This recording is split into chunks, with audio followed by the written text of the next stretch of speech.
Hello lovely families, எங்களை மாதிரி இந்த தப்பை யாருமே பண்ணாதீங்கங்க. இந்த ஒரு ஃபிஷ் டேங்க்குனால நாங்கள் ரொம்பவே கஷ்டப்பட்டுட்டோம். என்னன்னு பார்த்தீங்கன்னா, ஒரு 3 நாள் நாங்கள் ஊருக்கு போயிட்டோம் ஒரு ஃபங்க்ஷன்னால்.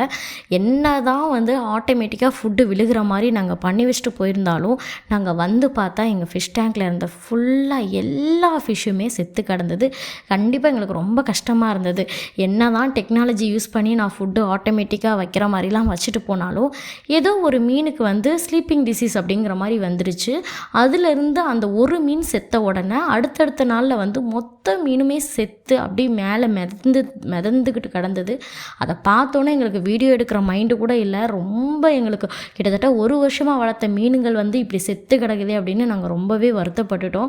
அதனால் தயவுசெய்து யாருமே வந்து என்னதான் ஃபுட்டெல்லாம் ஆட்டோமேட்டிக்காக விழுகுதுனாலும் ஒரு நெய்பர்ஸ்ட்டை கீ கொடுத்துட்டு போயிருந்தோன்னா மேபி ஒரு நாள் ஃபுட்டு போடும்போது ஒரு மீன் செத்து கிடந்தோன்னா அவங்க அட்லீஸ்ட் நமக்கு ஃபோன் பண்ணி ஏதாவது கேட்டிருப்பாங்க, என்னம்மா இந்த மாதிரி ஒரு மீன் செத்து கிடக்க என்ன பண்ணான்னு கேட்டிருப்பாங்க. நம்ம அதுக்கு சொல்யூஷன் சொல்லியிருப்போம் இல்லையா. இப்போ பாருங்கள், ஒரு மீன் செத்து அதிலிருந்து ஸ்ப்ரெட் ஆகி எல்லா மீனுமே அது வந்து செத்து கிடந்துச்சு. ஸோ இது யாருமே செய்யாதீங்க. ஃபிஷ் டேங்க் வந்து ரொம்பவே எம்டி ஆயிடுச்சு. அதனால என் வீட்டுக்காரர் அவசரத்துக்கு வேறு வழியே இல்லாமல் போயிட்டு ஆஸ்கரை வாங்கிட்டு வந்து போட்டாங்கங்க. ஆஸ்கரோட வேறு எந்த ஃபிஷ்ஷையுமே போடவே முடியாது. அது எங்களுக்கு வந்து தெரியும். பட் இருந்தாலும் சரி ஓகே போட்டுக்கலாம், இப்போதைக்கு ஆஸ்கர் ரொம்ப நாளாக வாங்கணும்னு யோசிச்சுக்கிட்டு இருந்தது.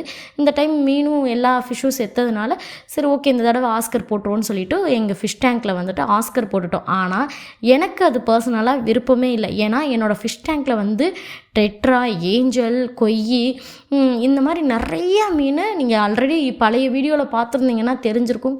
கலரில் ஃபிஷ்ஷு அப்படியே துள்ளி விளையாண்டுக்கிட்டு இருந்தாங்க. இப்போ அந்த டேங்க்கில் வந்து ஒரே ஒரு ஆஸ்கர் மட்டும் இருக்கிறது எனக்கு அதை பார்க்குறதுக்கு மனசே இல்லை. ஸோ எனக்கு வந்து கண்டிப்பாக எனக்கு வேறு ஃபிஷ் டேங்க் வச்சு எனக்கு நிறைய ஃபிஷ்ஷு போடுங்க அப்படின்னு என் வீட்டுக்கார்ட்ட சொன்னேன். அதுக்கேற்ற மாதிரி இது இம்போர்ட்டட் டேங்க்குங்க. இப்போ புதுசாக நாங்கள் வந்து வாங்கியிருக்கோம். இது நம்ம கேளம்பாக்கத்தில் சிக்னல் கிட்ட ஒரு பூர்விகா இருக்கும். அந்த பூர்விகாவுக்கு ஆப்போசிட்டில் மேலே தான் ஷாப்பு. அங்கே வந்து பார்த்திங்கன்னா ஃபிஷ்ஷோட வெரைட்டிஸ் எல்லாமே சூப்பராக இருந்தது. அஃபோர்டபுள் ப்ரைஸாகவும் இருந்தது. இந்த டேங்க்குமே பார்த்திங்கன்னா 3000 தான் வந்தது. நல்ல ஒர்த்து தான். என்னென்னு பார்த்திங்கன்னா இதில் மெயினான அட்வான்டேஜ் என்னென்னா, நம்மளோட ஃபில்ட்ரு வந்து இந்த தண்ணிக்குள்ளேயே வராது, தண்ணிக்கு மேல் பக்கமாக வரும்.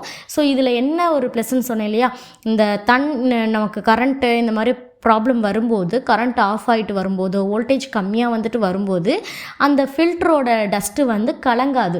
அது அப்படியே கலங்கினாலும் உங்களுக்கு அது தண்ணியில் வராது. ஸோ தண்ணி எப்பயுமே வந்துட்டு ஃப்ரெஷ்ஷாக இருக்கிற மாதிரியே இருக்கும். இந்த ஃபிஷ்ஷெல்லாம் போட்டோன்னா தாங்க எனக்கு மனசுக்கே ரொம்ப சந்தோஷமாக இருந்தது. அப்பாடா, இப்போ தான் எனக்கு வந்து அந்த ஆஸ்கர் இருக்கிறத பார்த்தாலும் எனக்கு நிறைய மீன் இருக்கிறத பார்த்து இந்த மாதிரி பழகிருச்சா. ஸோ இந்த டேங்க் இம்போர்ட்டட் டேங்க் வாங்கி நாங்கள் வச்சாச்சு. இதில் வந்து இன்னொரு விஷயம் என்னென்னா, இன்பில்டாகவே லைட் செட்டப்பும் வந்துடும். இந்த பழைய டேங்க்கில் நீங்கள் பார்த்துருப்பீங்க, நாங்கள் எல்இடி லைட்டை வந்து சுற்றி தான் தனியாக தான் லைட் செட்டப் வச்சுருப்போம். இதில் அப்படி கிடையாதுங்க. இதுக்கு வந்து உள்ளேயே லைட் செட்டப்லாம் இருக்கிறது எங்களுக்கு ரொம்ப ஹாப்பியாக இருந்தது. அப்புறமும் பார்த்திங்கன்னா இந்த ஃபில்டருமே கொஞ்சம் டிஃப்ரென்ஸாக இருந்தது. அந்த ஃபில்டரில் வந்து உள்ளேயே ஸ்பாஞ்ச் வந்திருக்கும் தண்ணிக்குள்ளேயே. இது வந்து ஃபில்ட்ரு உள்ளேருந்து இழுத்துட்டு போய் மேலே மூடிக்கு மேலே தான் வந்துட்டு அந்த ஸ்பாஞ்ச் இருந்தது. ஸோ இது ஒரு ப்ளஸ் தான் நான் சொல்லுவேன்.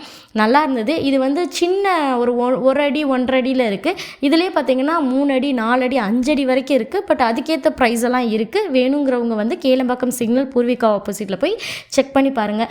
ஸோ யாரும் எங்களை மாதிரி இந்த தப்பை பண்ணாதீங்க. ஃபிஷ்ஷுக்கு வந்து நெய்பர்கிட்ட சொல்லி ஃபுட் போட சொல்லுங்கள். Thank you so much. இந்த வீடியோ பிடிச்சிருந்துச்சுன்னா லைக் பண்ணிவிட்டு நம்ம மலைத்துறல் சேனலை மறக்காமல் சப்ஸ்கிரைப் பண்ணிக்கோங்க மக்களே. Thank you so much. பாய்.